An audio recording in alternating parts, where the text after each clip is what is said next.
Hello guys, welcome to Focus, the Touch Talk.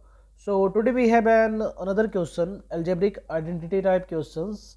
We have to show that a to the power 5 plus b to the power 5 plus c to the power 5 equal to minus 5 abc into bc plus ca plus ab if a plus b plus c equal to 0. ऐसा कुछ दिया गया है. Okay, तो चलो देखते हैं इसको. काफ़ी इजी है ये. आप अच्छे तरीके से इसके डेरिवेशन को समझो.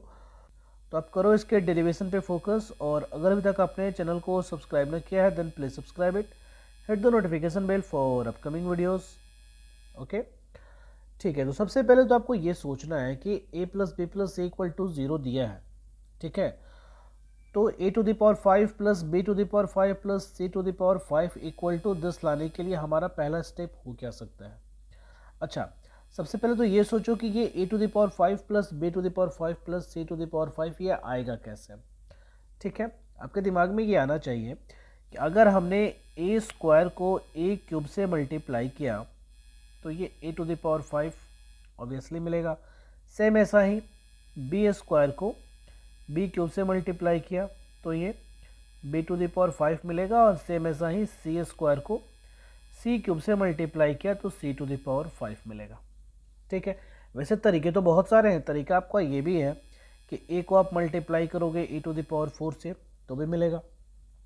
ठीक है, इस तरीके पे भी आगे बढ़ सकते हैं और यहाँ से भी आगे बढ़ सकते हैं. आगे बढ़ने का मतलब क्या कि हमारे पास कुछ ऐसे आइडेंटिटी होने चाहिए जिनके थ्रू हम यहाँ पे प्रोसीड कर सकें. तो सबसे पहले तो आप ये देख लो कि अगर आपके सामने ये गिवन है कि if a plus B plus C equal to 0, दोनों तरफ आप स्क्वायर करते हो तो ये क्या बनेगा, A square plus B square plus C square equal to ये मिलेगा -2 A B plus B C plus C A. ठीक है, ये आपको एक पहला वेपन ये मिला. ठीक, इस वेपन का यूज़ देखो आप कैसे कर सकते हो. फिर आप आ जाओ यहाँ पे. आप ये जानते हो कि if A plus B plus C equal to अगर 0 है तो क्यूब करने पे क्या आता है, तो A cube plus B cube plus C cube ये कितने के बराबर आता है, तो ये आता है 3abc के बराबर आता है. ठीक है, ये कैसे आता है ये भी आपको पता होना चाहिए. इसका भी एक प्रॉपर डेरिवेशन है. बेसिक क्लासेस में ये सिखाया जाता है. वैसे ये भी बेसिक क्लासेस के डेरिवेशन को ही हम आगे बढ़ा रहे हैं. अच्छा, इस दोनों को लिखने का मतलब क्या है. इस दोनों को लिखने का मतलब ये है कि अगर मान लो ये 1 है और ये 2 है, दो अलग अलग इक्वेशन है, इस दोनों इक्वेशन को मल्टीप्लाई किया तो LHS का ये जो पार्ट है ए स्क्वायर, यहाँ पे LHS का ये जो पार्ट है ए क्यूब, इसको मल्टीप्लाई करके ए टू द पावर 5 तो देगा ही ना. इसके अलावा और भी बहुत सारे टर्म डेवलप होंगे, लेकिन ए टू द पावर 5 डेवलप होगा, बी टू द पावर 5 इस दोनों के मल्टीप्लाई से डेवलप होगा और सी टू द पावर 5 इस दोनों के मल्टीप्लाई से डेवलप होगा. ठीक है, इसके अलावा और भी जो टर्म्स आएंगे उनके बारे में देखेंगे हम क्या कर सकते हैं. ठीक है, तो करो इनको मल्टीप्लाई. यहाँ पे आपने 1 इंटू 2 किया. जब 1 इंटू 2 किया तो क्या आएगा, A square plus B square plus C square में आपने मल्टीप्लाई किया A cube plus B cube plus C cube से. ठीक है, दिस इक्वल टू यहाँ पे लिखा -2 A B plus B C plus C A. इसमें आप मल्टीप्लाई कर रहे हो 3abc से. ठीक है, ओके. तो देखो नेक्स्ट टर्म पे आपको क्या मिलेगा. ए स्क्वायर ने ए क्यूब को मल्टीप्लाई किया, इस ए स्क्वायर ने ए क्यूब को मल्टीप्लाई किया तो मिला ए टू द पावर 5. फिर बी स्क्वायर ने बी क्यूब को मल्टीप्लाई किया. पहले तो हम लोग इस वाले टर्म को सेफ जोन में रख लेते हैं. सी स्क्वायर ने सी क्यूब को मल्टीप्लाई किया तो ये मिला सी टू द पावर 5. इसको हमने एक ब्रैकेट में रख लिया, कोई कन्फ्यूज़न यहाँ पे नहीं होना चाहिए. फिर आ जाओ प्लस पे. प्लस ए स्क्वायर बाकी इस दोनों बचे टर्म को मल्टीप्लाई करेगा तो बनेगा ए स्क्वायर बी क्यूब. फिर यहाँ आएगा A square C cube. Okay, फिर प्लस आ जाओ आप. बी स्क्वायर मल्टीप्लाई करेगा तो यह आएगा बी स्क्वायर ए क्यूब और प्लस बी स्क्वायर सी क्यूब. ठीक वैसे ही प्लस सी स्क्वायर करेगा बाकी बचे हुए टर्म को तो यह आएगा सी स्क्वायर ए cube plus C square B cube. Okay, ये कुछ ऐसा।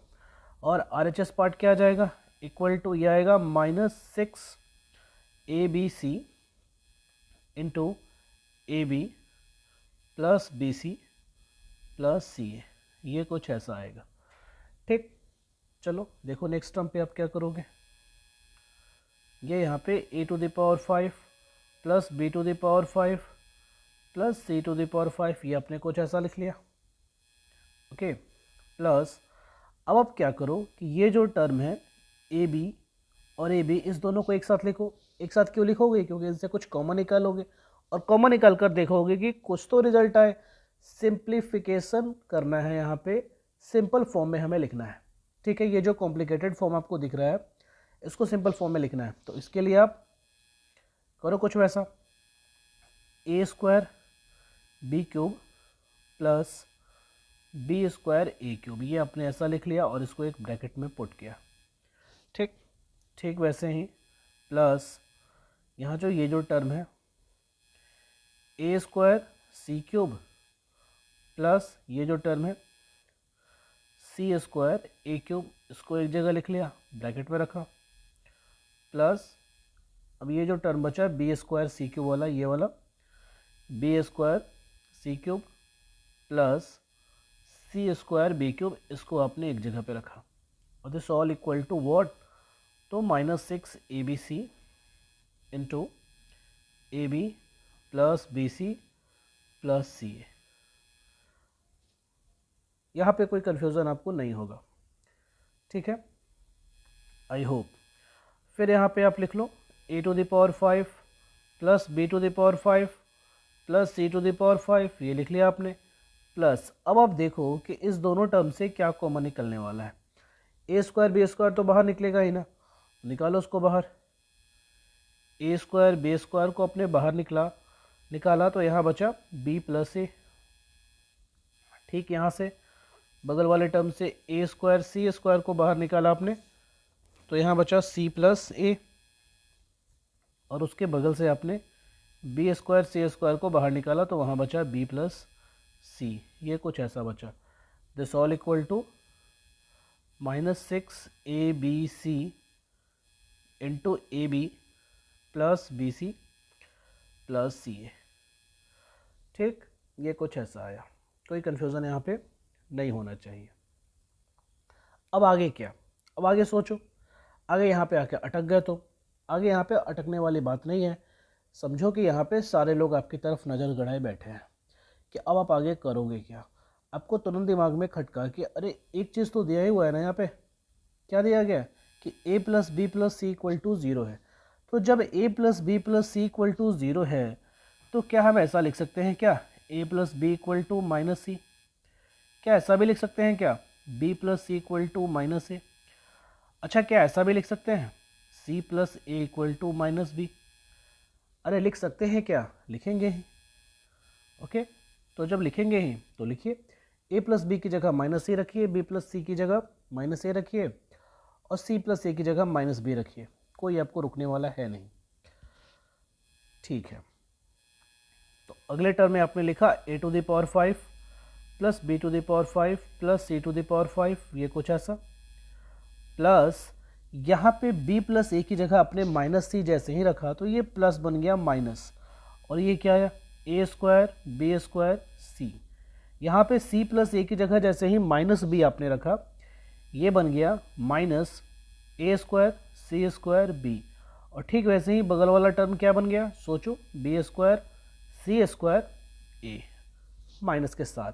This all equal to what, तो -6ABC into AB plus BC plus CA।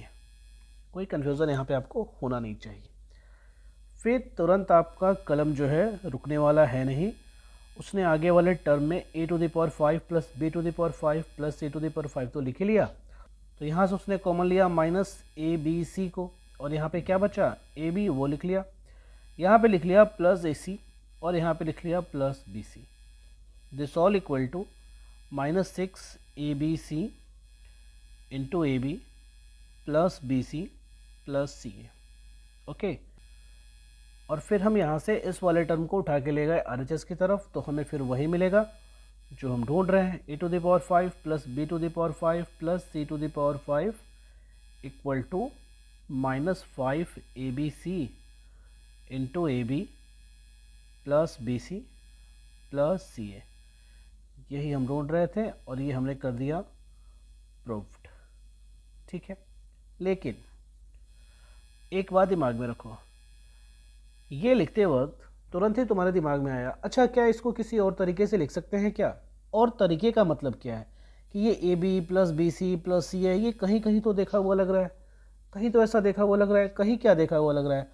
आपने ये देखा होगा कि इफ़, तुरंत कुछ देर पहले आपने लिखा है कि if A plus B plus C equal to 0 जब रहता है तो a² plus b² plus c² किसके बराबर आता है? -2ab plus bc plus ca के बराबर आता है। यानी ये टर्म तो दिख ही रहा है ना यहाँ पे, तो यानी यहाँ से ab plus bc plus ca की जगह पे क्या ऐसा लिख सकते हैं क्या?